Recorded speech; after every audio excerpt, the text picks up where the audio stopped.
Good evening students, welcomes you all.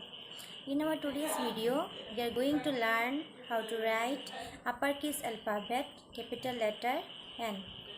Okay, so let's start.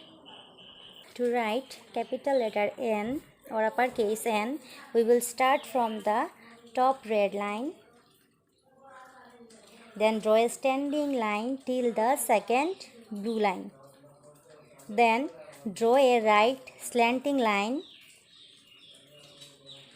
Then draw a right standing line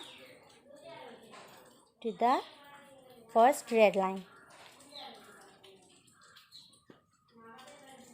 Okay. Write another one. To write capital letter N, we will start from the top red line.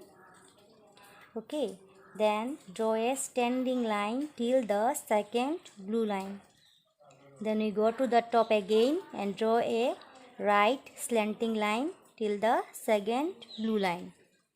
Then we again draw a standing line to the upward till the third red line. Okay. So this is our capital letter N. So students, today we had learned how to write capital letter N. On our next video, we learn another alphabet. Okay. So that's all for today. Thank you.